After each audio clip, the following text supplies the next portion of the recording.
হলো এবং ওনাদেরকে ধরে, ওনার অফিস থেকে ওনাদেরকে বেশ কয়েকজনকেই ধরে নিয়ে যাওয়া হলো তেজগাঁ থানাতে। তো এরপর থেকে ব্যাপারটা নিয়ে আলোচনা চলছিল এবং আমার কিছু শত্রু, তৎকালীন সরকারের যারা দোসর ছিলেন তারা ছিল এনআইসিবিডিতে, তো তারা এই ব্যাপারটাকে কিছুটা পেট্রোনাইজ করেছেন এবং যাতে আমি এই মামলাটার মধ্যে জড়িত হই। তাদের উদ্দেশ্য ছিল সম্ভবত আমাকে এনআইসিবিডি থেকে বিতাড়িত করা। তো এরকম যখন আলোচনা চলছে এবং তখন ডিবি হারুন আমাকে ফোন করে তার বললেন যে আপনি একটু দেখা করেন, হ্যাঁ আপনি আমার সাথে একটু এই মামলার ব্যাপারে দেখা করেন। তো আমি তো স্বভাবতই, উনি একটা ক্ষমতাধর মানুষ, আমি একটু ভয় পেয়ে গেছি। পরে আমি আমার ক্লোজ সার্কেলের সাথে শেয়ার করলাম। তো তখন তারা বললো যে যদি তোমাকে ফোন করে মামলা রিলেটেড কেউ, তাহলে তো তেজগাঁ থানার ওসি তোমাকে ফোন করবেন, উনি কেন সরাসরি তোমাকে ফোন করবে। তো আর ওনার কিছু, আপনারা জানেন ওনার কিছু ব্যাপারে রিউমার আছে, যে কারণে আমি সংকোচ বোধ করেছি এবং সবাই আমাকে বলেছে না খবরদার তুমি যাবা না, কিছু হলে তেজগাঁ থানার ওসি তোমাকে জানাবে। তবে পরে উনি আরেকবার ফোন করেছিল, তখন আমি বলেছিলাম কেন যেতে হবে, মানে কেন যেতে হবে, আমার কেন আসতে হবে, আমি তো এখানকার কিছু না, এখানকার কিছুই না, আমি জাস্ট হচ্ছে এই জেকেজির ওনারের স্ত্রী, এবং তাও হচ্ছে যে তাকে আমি ডিভোর্সও দিয়ে দিয়েছি এবং আমি তার সাথে থাকিও না। কারণ যখন তাদেরকে অ্যারেস্ট করা হয় তখনও ওই সময়কার ভিডিও আছে, তখন ওখানকার ওনার নিজে বলছেন যে আমি সাবরিনা এখানে থাকে না এবং সাবরিনা আমাকে ডিভোর্স দিয়ে দিয়েছে, ওই ফুটেজটা সময় টিভিতে আছে। যাই হোক, আমি বলছি আমি কেন আসবো। তো এই দুবারই কথা হয়েছে, এরপর উনি ফোন করেছে, আমি রিসিভ করিনি। তো যেদিন আমাকে গ্রেফতার দেখানো হলো সেদিন আমি হসপিটালে কর্মরত ছিলাম এনআইসিবিডিতে, আপনারা সবাই মিডিয়াতে দেখেছেন।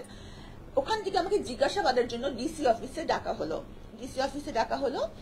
একটা রুমের মধ্যে আমি বসেছিলাম অলমোস্ট 1.5 আওয়ার্স। তখন উনি আমাকে দুইটা প্রশ্ন করেছিলেন, আপনি কোন মেডিকেল কলেজ এবং কততম বিসিএস। এই দুটা প্রশ্নের ভিত্তিতে উনি পরবর্তীতে গণমাধ্যমকে জানালেন যে মামলার সাথে সম্পৃক্ততা প্রমাণিত হয়, মানে জিজ্ঞাসাবাদে সাবিনা গ্রেফতার। তো এই কততম বিসিএস আর কোন মেডিকেল কলেজ শুনে উনি বুঝে গেলেন যে করোনার মামলায় আমি ছিলাম।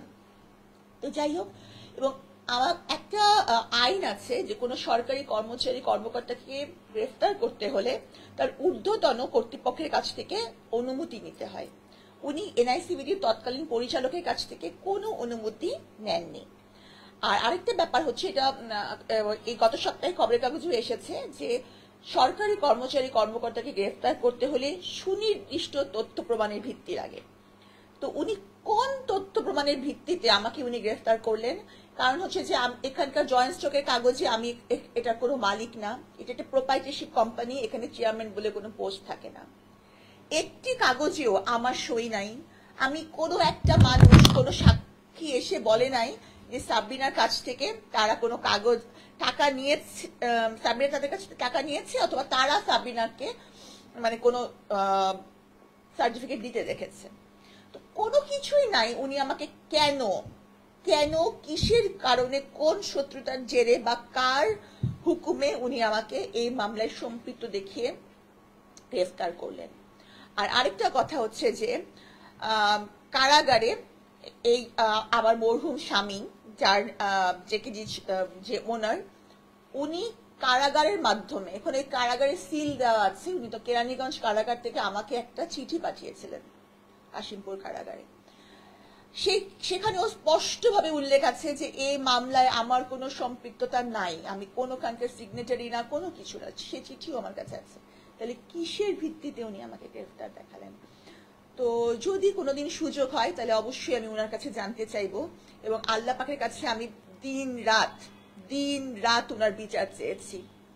হ্যাঁ, আমি কারাগারে দিন রাত, মানে এই যে হারুন সাহেব, যাকে সবাই মানে মোস্টলি ডিবি হারুন নামে জানেন,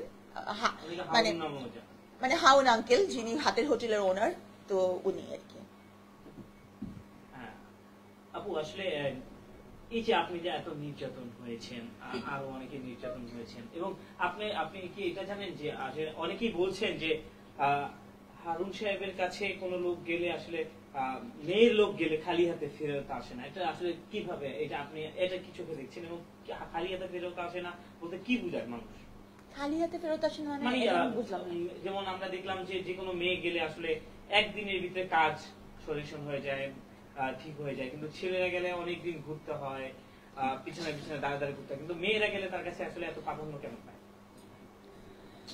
আসলে আমি তো ওনার কাছে কখনো কোনো কাজ নিয়ে যাইনি, আমি এটা বলতে পারবো না বা কি বিষয়ে। আপনি যেটা শুনেছেন সেটা আমিও শুনেছি, যে কারণেই আমি উনি ডাকার পরে ওনার কাছে যাইনি। তো কিভাবে কাজ হাসিল হয় আমি বলতে পারবো না, এটা উনিই জানেন, আমি জানি না। আপনার কি মনে হয় আসলে, আপনি তো মেয়ে একজন, একটা ছেলে মেয়ে একজন মানুষ কি চেতে পারে? একটা উনি কি যেতে পারে আর মানে কি হতে পারে, এটা হচ্ছে যে আপনি আমি সবাই বুঝি। হ্যাঁ।